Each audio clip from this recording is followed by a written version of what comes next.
नमस्कार, मैं हूं मृगेंद्र पांडे और आप देख रहे हैं विस्तार न्यूज। आज की हमारी इस चर्चा को विस्तार न्यूज के सभी डिजिटल प्लेटफॉर्म पर आप एक साथ देख सकते हैं। भारत निर्वाचन आयोग ने बिहार चुनाव की घोषणा कर दी है। बिहार में पिछले कुछ दिनों से काफी सरगर्मी थी। अलग अलग मुद्दों को लेकर पॉलिटिकल पार्टी, चाहे कांग्रेस हो, भाजपा हो, आरजेडी हो या तमाम राजनीतिक दल, वो प्रचार कर रहे थे। अलग अलग मुद्दों को लेकर एक दूसरे को घेर रहे थे। आज निर्वाचन आयोग ने तारीख की आधिकारिक घोषणा कर दी है और 2 चरणों में बिहार में विधानसभा चुनाव होगा। सबसे पहले आप हमारी ये रिपोर्ट देखिए, फिर चर्चा को आगे बढ़ाएंगे।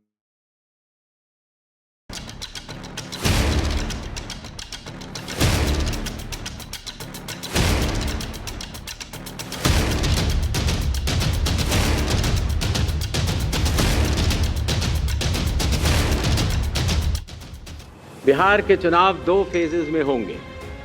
पहले फेज के डेट गैजेट नोटिफिकेशन 10 तारीख को आएगा, दूसरे का 13 को। Last date of making nominations पहले फेज की 17 को होगी, दूसरे की 20 को। स्क्रूटनी 18 और 21। विड्रॉल की आखिरी तारीख 20 अक्टूबर और 23 अक्टूबर। और date of poll 6 November Thursday और दूसरा 11 नवंबर ट्यूसडे। काउंटिंग 14 नवंबर को होगी और पूरी चुनावी प्रक्रिया 16 नवंबर तक समाप्त कर ली जाएगी।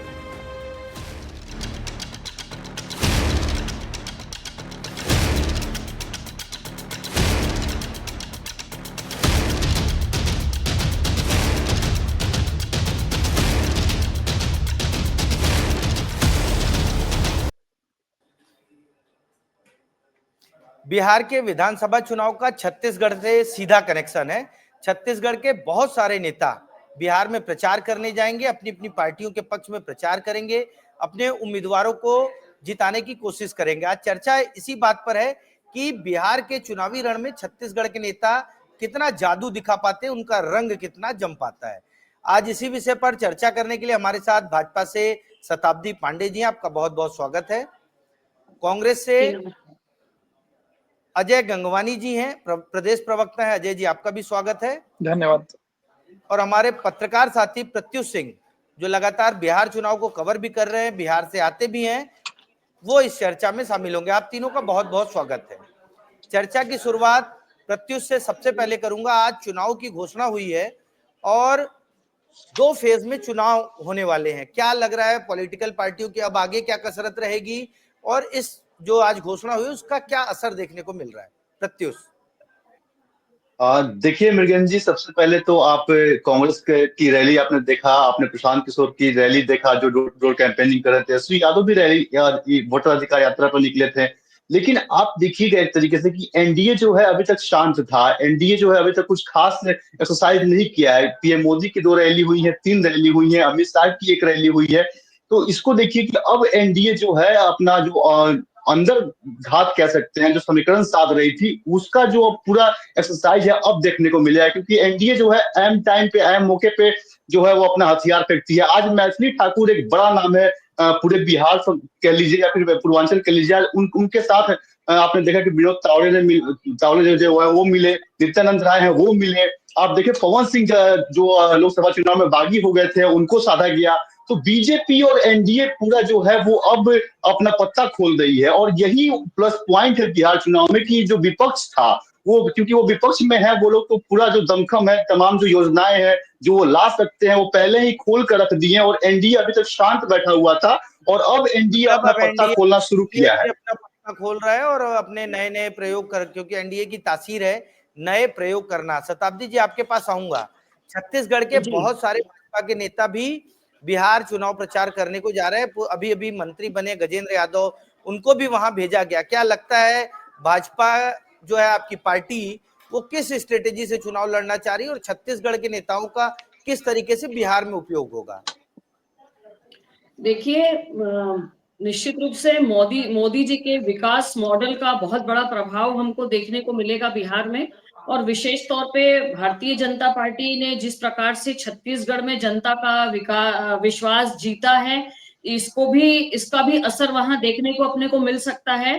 और साथ ही संगठनात्मक और रणनीति बनाने की जो एक बहुत अच्छी योग्यता हम देखते हैं कि भारतीय जनता पार्टी के संगठन प्रमुखों में है, वो हमको देखने को मिलेगी। साथ ही बिहार के जो चुनावी संघर्षों में जाति गठबंधन है और जो जातिगत समीकरण है, इसको भी साधने का प्रयास होगा। और इसीलिए मुझे लगता है कि सबसे पहले गजेंद्र यादव जी का नाम आ रहा है, और भी हमारे ऐसे बहुत से नेता जिनका बहुत अच्छा प्रभाव रहेगा वहां पर। साथ ही भारतीय जनता पार्टी ने जिस प्रकार से रोजगार, विकास और भ्रष्टाचार मुक्त शासन देने का, जीरो टॉलरेंस की जो बात की है, ये सबका प्रभाव हमको वहां पर निश्चित रूप से देखने को मिलेगा। भारतीय जनता पार्टी में जिस प्रकार से जनता से विश्वास, जनता के प्रति जो विश्वास और जनता का विश्वास भारतीय जनता पार्टी के प्रति जो होता है, इसका भी जो छत्तीसगढ़ का उदाहरण है वो बिहार में हमको परिलक्षित होगा,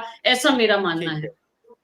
ठीक है अजय गंगवानी जी, शताब्दी जी कह रही है कि जो छत्तीसगढ़ में जनता ने भरोसा किया, ठीक उसी तरह बिहार में भी भरोसा करेगी। कांग्रेस के बहुत सारे नेता हैं, चाहे बात भूपेश बघेल की करें जो पूर्व मुख्यमंत्री हैं, या फिर देवेंद्र यादव की, देवेंद्र यादव वहां प्रभारी हैं। क्या लगता है छत्तीसगढ़ के जो नेता हैं बिहार में जाकर कुछ कमाल दिखा पाएंगे? लेकिन जी बहुत महत्वपूर्ण है कि बिहार का जो चुनाव है वो जातिगत समीकरण पे, क्षेत्रीय मुद्दों पे और वहां की राजनीति का जो तासीर है मृगेन जी, पूरे अन्य देश के राज्यों से, भारत देश के अन्य राज्यों से एकदम हटके है। आज किसी व्यक्ति को जिम्मेदारी जो भारतीय जनता पार्टी दे रही है और हम लोग कांग्रेस पार्टी दे रहे हैं, उसके पीछे एक सोच, नियत, नीति, मंशा है। आज देखिए भूपेश बघेल जी को पहली बार नहीं है, वर्तमान में कांग्रेस महासचिव है, पंजाब के प्रभारी है, इसके पहले असम में, उत्तर प्रदेश में, महाराष्ट्र में, तेलंगाना में, हिमाचल प्रदेश में, झारखंड में लगातार उनको महती जिम्मेदारियां दी जा रही है। न केवल भूपेश बघेल जी, अशोक गहलोत जी को भी इनको दी गई है। तो बहुत सोच समझकर एक पूरी ब्लूप्रिंट के साथ, एक पूरी रोडमैप के साथ, एक रणनीति के तहत कांग्रेस पार्टी पूरी दमदारी से बिहार चुनाव की तैयारी कर रही है। लेकिन गंगवानी जी एक चर्चा ये भी है, भूपेश बघेल जी को ऑब्जर्वर बनाया गया है। बीजेपी के बहुत सारे लोगों ने ट्वीट किया कि जहां चुनाव हरवाना है कांग्रेस पार्टी इनको भेज देती है। आप देखिए इतने सारे नाम आपने गिनाए, हिमाचल प्रदेश छोड़कर सब जगह चुनाव हार गए कांग्रेस। देखिए महत्वपूर्ण बात है कि भारतीय जनता पार्टी के किसी वरिष्ठ नेता को मुझे नाम बता दें। मैंने 6 राज्यों के नाम मृगेन जी आपके चैनल पे लिए। इन 6 राज्यों में किसी को वरिष्ठ पर्यवेक्षक बनाकर, सीनियर ऑब्जर्वर बना के भेजा गया है क्या? किसी भाजपा के एक भी नेता को, इस कदावर नेता को योग्य माना गया है क्या कि किसी को महती जिम्मेदारी दी गई हो? चाहे रमन सिंह हो, बिजनौर अग्रवाल जी हो, अमर अग्रवाल, इतने बड़े बड़े नेताओं के नाम लगातार हम सुनते हैं। किसी भी एक नेता को, मेरी बैठी है बहन यहाँ पे शताब्दी जी, बता दें किसी भी एक को बनाया गया कि आज तक सीनियर ऑब्जर्वर किसी महती जिम्मेदारी पे? ये तो कहीं ना कहीं डर और घबराहट का मौका है। और दूसरी महत्वपूर्ण बात है, कांग्रेस पार्टी की लड़ाई जो है वो लोकतंत्र की लड़ाई है, चुनाव जीतने की लड़ाई नहीं है। दूसरी महत्वपूर्ण बात कह दो, बिहार में भारतीय जनता पार्टी अपने आप को बहुत कमजोर, घबराई और बौखलाई हुई महसूस हो रही है। इसका प्रमुख कारण क्या मृगेन जी? हमने बिहार में वोटर अधिकार यात्रा निकाली 16 दिन की, जो 25 जिलों में 110 विधानसभा सीटों में निकली। सासाराम से शुरू की बिहार में हुई 65 लाख वोटर। आज तक देश के इतिहास में किसी भी राज्य में एफआईआर के नाम से 65 लाख वोटों को टारगेटेड रूप से हटाने का दुष्प्रयास नहीं किया गया। लगातार चुनाव पे हम आरोप लगाने का प्रयास करते हैं। प्रत्युष से करूंगा, ये सवाल मैं प्रत्युष से भी करूंगा, क्योंकि आप एसआईआर जो हो रहा है जिसमें वोट काटे जा रहे हैं, उसका कितना असर होगा इस पूरे चुनाव में? विपक्ष का सबसे बड़ा मुद्दा है वोट चोरी, और पक्ष तो तमाम चीजें कर रही है, मोदी जी की रैलियां हुई और तमाम हुई, लेकिन वोट चोरी कितना बड़ा मुद्दा है और क्या वोटर इस मुद्दे पर वोट करेगा? प्रत्युष देखिए मृगेन जी, अगर साफ और ग्राउंड की हम बात करें तो जब तक राहुल गांधी की यात्रा चल रही थी ये मुद्दा बहुत बड़ा लग रहा था कि वाकई में बिहार चुनाव इस पे होने वाला है और लोग वोट करेंगे। लेकिन जैसे जैसे यात्रा खत्म हुई और वक्त बीतता गया और चुनावी मोड में अब बिहार जो है फुल फेज में आ गया है, ये जो मुद्दा है वो उतना असरदार नहीं दिख रहा है। लोगों को साफ तौर पे यही मुद्दा है कि क्योंकि देखिए बिहार या फिर किसी भी राज्य में जो महिला वोटर है ना, वो बहुत महत्वपूर्ण भूमिका निभाती है, इससे हम पीछे नहीं हट सकते हैं। अब देखिए जीविका है, सेविका है, आशा बाड़ी है, आंगन है, आंगनबाड़ी दीदी है, ये जो तमाम जो एनडीए के कैडर वोटर हैं, इन यहाँ तक राहुल गांधी इस बात को नहीं पहुंचा पाए हैं महिलाओं तक कि महिलाओं के लिए राहुल गांधी क्या लेकर आ रहे हैं। वो वोट चोरी का मुद्दा बस जब तक राहुल गांधी की यात्रा चल रही थी तब तक दिख रहा था, अब ये कहीं ना कहीं विलुप्त सा हो गया है। और इसी के बाद देखिए क्या जरूरत आ पड़ी कि तेजस्वी यादव और वोटर अधिकार यात्रा के बाद एक अपना अलग यात्रा निकालते हैं। जबकि इंडिया अलायंस की वो हिस्सेदारी थे और साथ साथ दोनों राहुल गांधी और तेजस्वी यादव साथ साथ पूरा यात्रा को कवर किए। फिर तेजस्वी यादव एक अलग यात्रा निकालते हैं, कहीं ना कहीं इस बात का संकेत है कि इसको लोगों के जहन में डालना है, भूलने नहीं देना है। लेकिन बिहार की जो जनता है, जो ग्राउंड लेवल की जनता है, वो वाकई में इस मुद्दे को मुद्दा माने ही नहीं। कुछ हद तक ये असर कर सकता है अगर हम किशनगंज के एरिया में जाएं, जिधर कुछ मुस्लिम बहुल एरिया है, वहां हम जाएं तो कुछ हद तक असर कर सकता है ये मुद्दा। लेकिन और जगह जहाँ पे सारण, आरा, भभुआ, छपरा, जो मास लेवल जिधर जिसके पहले 2020 के चुनाव में इंडिया अलायंस को बढ़त मिली थी, वहां ये मुद्दा हावी नहीं होता दिख रहा है। मृगेंद्र जी, ठीक है, शताब्दी जी आपके पास आऊंगा। गंगवानी जी ने कहा कि छत्तीसगढ़ के बड़े नेताओं को, बीजेपी के बड़े नेताओं को अब तक जिम्मेदारी नहीं मिली, भूपेश बघेल को लगातार मिल रही है, इससे उनका कद पता चलता है, पहला सवाल। दूसरा, क्या छत्तीसगढ़ से जाने वाले जो बीजेपी के नेता है वो छत्तीसगढ़ की उन योजनाओं का जिक्र करेंगे जिससे पिछले चुनाव में छत्तीसगढ़ में बीजेपी को जीत मिली थी? देखिए, पहले प्रश्न का जवाब तो यही रहेगा कि जैसा कि अभी चर्चा में भी आया कि जिन कांग्रेस के बड़े नेता, पूर्व मुख्यमंत्री को जिम्मेदारी मिली है और जिनके आधार पर ये प्रश्न कर रहे हैं कि क्या कभी आपको जिम्मेदारी मिली, तो ये कांग्रेस के पास क्राइसिस रहता है।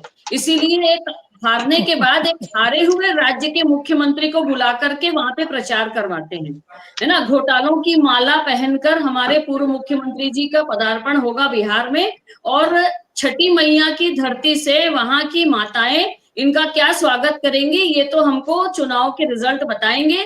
क्योंकि जिस प्रकार से कांग्रेस के प्रचार के दौरान वहां पर हमारे प्रधानमंत्री जी की मां के बारे में अपशब्द कहा गया है, बिहार की माताओं ने, वहां की महतारी ने इसको भूला नहीं है, और उन्होंने सीधे शब्दों में कहा है कि अब वो राहुल गांधी यदि वहां आते हैं तो उनको हम जवाब देंगे। तो इस प्रकार से जो कांग्रेस के दिग्गज नेता अपना वहां जाकर के कुछ परचम लहराने की कोशिश कर रहे हैं, क्या वो जाकर के वहां पे शराब घोटाला, पीएससी घोटाला और गौठान घोटाला की पाठ पढ़ाएंगे?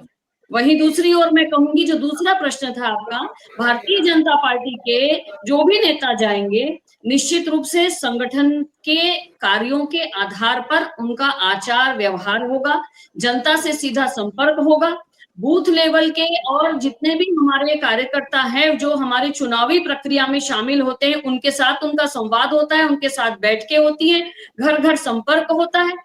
मैं भी कई चुनाव प्रचार में कई प्रदेशों में गई, तो मैंने देखा कि किस प्रकार से हमारे बड़े नेता किस प्रकार की रैलियां, सभाएं करते हैं और किस प्रकार की अन्य राज्यों में विकास की योजनाएं संचालित है उनके बारे में बताते हैं, और न केवल बताते हैं बल्कि वहां की जनता जानती है, पास का ही राज्य है, वहां के बहुत सारे लोगों का छत्तीसगढ़ से संबंध है। जी, गंगवानी जी, शताब्दी जी कह रही हैं कि वहां भाजपा जो है अपनी सरकार की योजनाएं बताती है, और कांग्रेस में जब भूपेश बघेल और तमाम लोग जाएंगे तो क्या घोटालों की बात करेंगे, पीएससी घोटाला, गौठान घोटाला? इस पर आपका एक जवाब चाहूंगा। एक आध प्रश्न तो छोड़ लीजिए मृगेंद्र जी, मेरा निवेदन है, आपका एक आध दो प्रश्न तो मुझे अगला 2 मिनट दीजिएगा, निवेदन है मेरा। नहीं, आप पहले इसका जवाब दे लीजिए, फिर मैं प्रश्न करता हूं आपसे।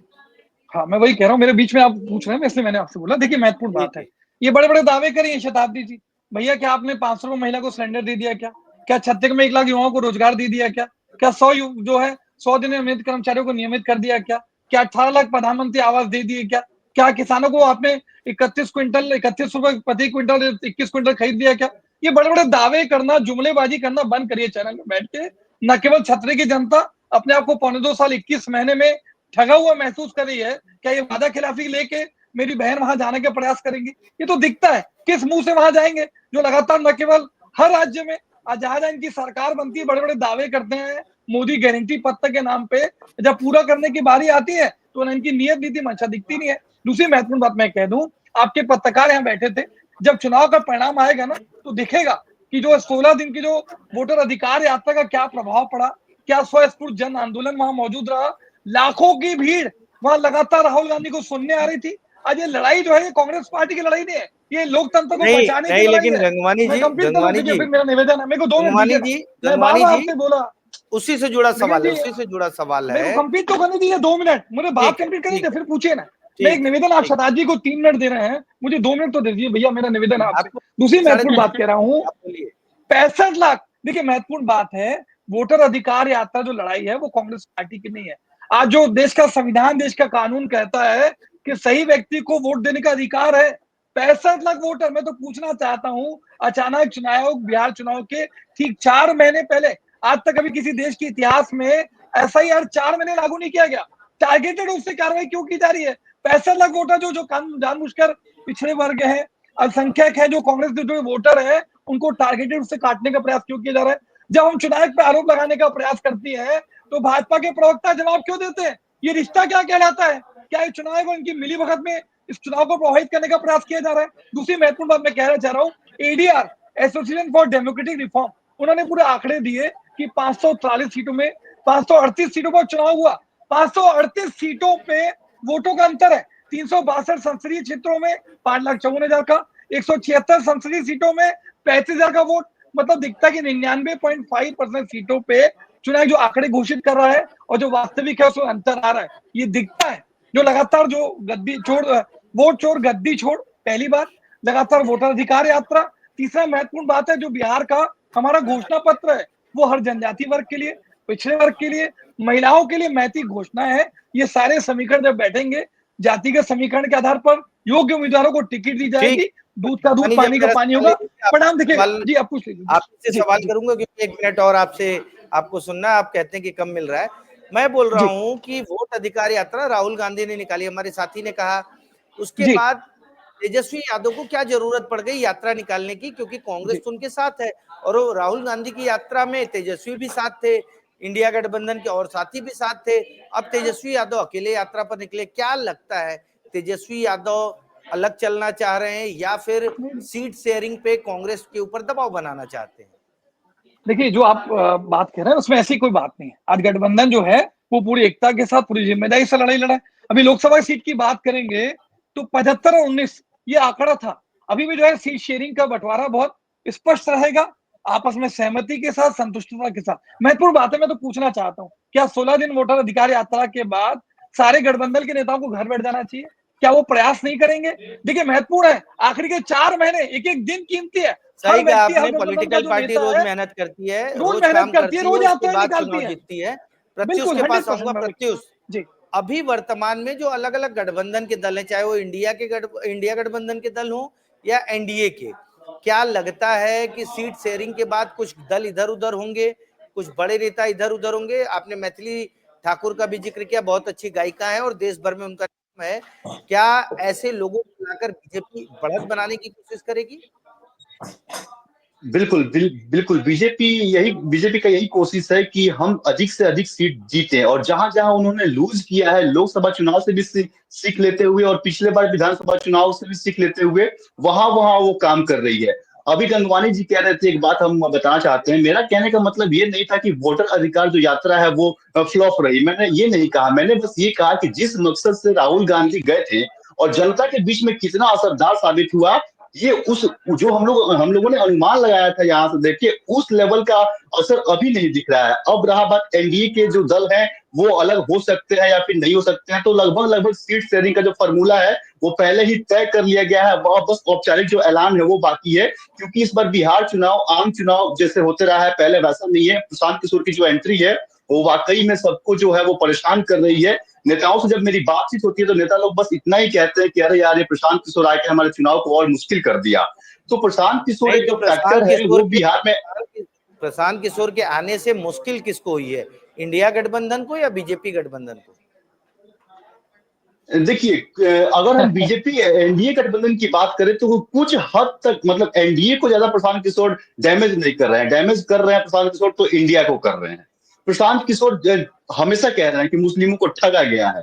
प्रशांत किशोर हमेशा उन सारी चीजों पर टारगेट कर रहे हैं जिसकी मजबूती को लेकर हमेशा लालू यादव जो है, आरजेडी जो है, वो राजनीति करते आई हुई है। ऐसा बात नहीं है प्रशांत किशोर बीजेपी को टारगेट नहीं कर रहे हैं, वो उनके भी नेताओं को कर रहे हैं। लेकिन बीजेपी का एक कैडर वोट है जो जल्दी टूटने वाला नहीं है। वैसे नीतीश कुमार का एक वोट है जो जल्दी टूटने वाला नहीं है। लेकिन अभी के समय में अगर आप वाकई में ग्राउंड पर नजर दौड़ाइएगा तो इंडिया अलायंस की वोट में बिखराव है। ठीक है, इंडिया अलायंस के वोट में बिखराव है। शताब्दी जी, आपके पास आऊंगा।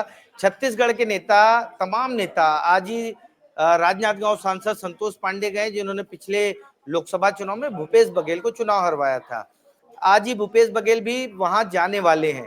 तो क्या लगता है कि बिहार में भी छत्तीसगढ़ की लड़ाई देखने को मिलेगी? छत्तीसगढ़ में के जो कांग्रेस बीजेपी की नेता है, बीजेपी की जो मजबूत नेता है, उन लोगों की के बीच लड़ाई देखने को मिलेगी? नहीं, भारतीय जनता पार्टी अपना संगठनात्मक कार्य करेगा, उनकी अपनी स्ट्रेटेजी है, उनकी अपनी रैलियां, उनकी अपनी बैठकें, उनका अपना कार्य, और निश्चित रूप से जनता तय करेगी कि दोनों अपने अपने पक्ष रखेंगे, दोनों अपने अपनी बातें रखेंगे। निश्चित रूप से जनता देखेगी कौन विकास का मॉडल देता है, कौन जनता के साथ है, कौन जनता का विश्वास जीतता है, कौन जनता के साथ विश्वासघात करता है, कौन परिवारवाद और परिवार के पैर छूने की ओर जाता है, कौन कार्यकर्ताओं के दिल को छूता है। तो ये लड़ाई अपने आप होगी और इसमें जीत निश्चित रूप से भारतीय जनता पार्टी की होगी और उनके सहयोगी संगठनों की होगी। जी गंगवानी जी, आपसे भी यही सवाल रहेगा कि आखिर पिछले 30 साल से कांग्रेस का सुपड़ा साफ है बिहार में, तो क्या लगता है राहुल गांधी 16 दिन मेहनत किए हैं, कुछ असर दिखेगा, कुछ सीटें आएंगी या सरकार बनाने की स्थिति बनेगी? गंगवानी जी।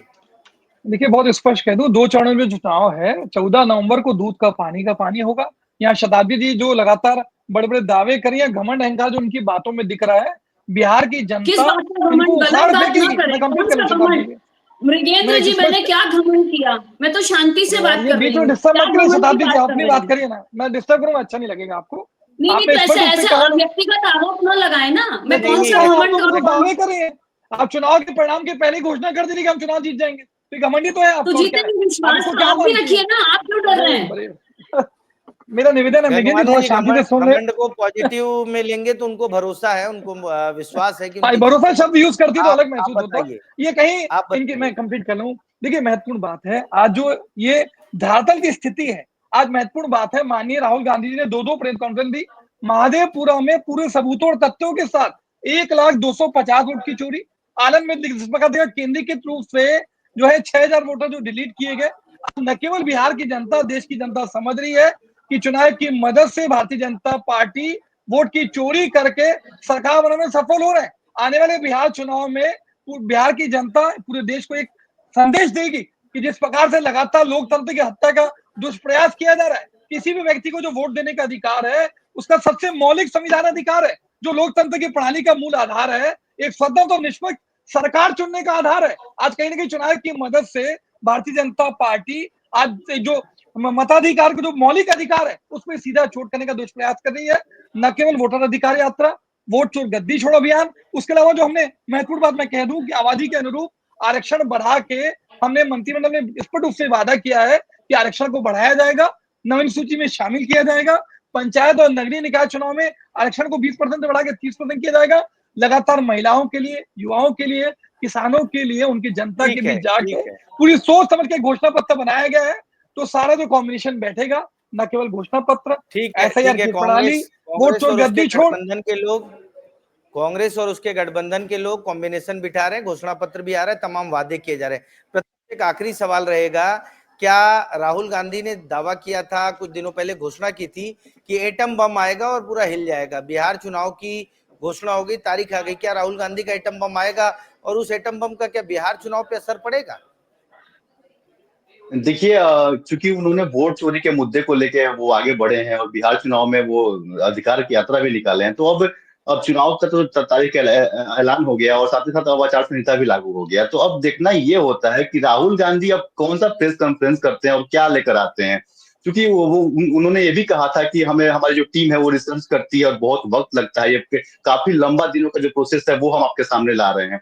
तो कुछ अगर रिसर्च अंदर खाने में चल रहा हो तो फिर राहुल गांधी प्रेस कॉन्फ्रेंस करके बताएं तो वो अलग बात है। लेकिन ऐसा कोई बम तो अभी दिख नहीं रहा है। हाँ, एक और चीज है, जो 80 बनाम 20 की लड़ाई छेड़ दी गई है बिहार में, इसका असर कितना दिखने को मिलता है ये चुनाव परिणाम के बाद पता लगेगा। लेकिन ये जो आग है, एक फूंक दिया गया है बिहार चुनाव में, और ये बहुत बड़ा आग पूरे देश में बनने जा रहा है। मृगेंद्र जी, ठीक, ठीक है। बिहार 10 चुनाव की सेकंड। तारीख आ गई है। गंगवानी जी कुछ बोलना चाह रहे हैं आप? हाँ, 10 सेकंड में छोटा सा बोलो। देखिए, महत्वपूर्ण बात आपके 10 वरिष्ठ सेकंड में पत्रकार तो ने आप यहाँ पे कुछ नहीं बोल सिर्फ पाएंगे, 10 मैं सेकंड, आपको 20 सिर्फ सेकंड 10 देता सेकंड। हूँ। चलो, बहुत बहुत धन्यवाद आपका। मैं स्पष्ट रूप से कह रहा हूँ कि भारतीय जनता पार्टी व्यक्तिगत स्वार्थ सिद्धि के लिए, राजनीतिक फायदे के लिए, जिस प्रकार से अभी भी देखिए आपके पत्रकार ने इस बात को अंडन किया, मैं भी इस बात को अंडरलाइन कर रहा हूँ। 80-20 का नारा देना, मटन मछली मुसलमान की बात करना, मुजरिम की बात करना, ये बांटने और काटने की राजनीति के तहत किसी प्रकार से लोकतंत्र की हत्या के जो दुष्प्रयास है कांग्रेस पार्टी ठीक उसका है। अभी विरोध हम बिहार चुनाव पे बहुत चर्चा करेंगे गंगवानी जी, फिर आपको, क्योंकि आज समय पूरा हो रहा है, आपको आपकी सब बात सुनी जाएगी। फिलहाल बिहार चुनाव की तारीख आ गई है। कांग्रेस और बीजेपी के बड़े बड़े नेता छत्तीसगढ़ से वहां प्रचार करने जा रहे हैं। उन नेताओं की क्या स्ट्रेटेजी रहेगी, क्या रहेगा, ये तो आने वाला समय बताएगा। लेकिन सबसे दिलचस्प होगा कि छत्तीसगढ़ के नेता कितना इम्पैक्ट छोड़ पाते हैं बिहार की पॉलिटिक्स में और बिहार के चुनाव में। आज की चर्चा में शामिल होने के लिए आप सभी का बहुत बहुत धन्यवाद। नमस्कार।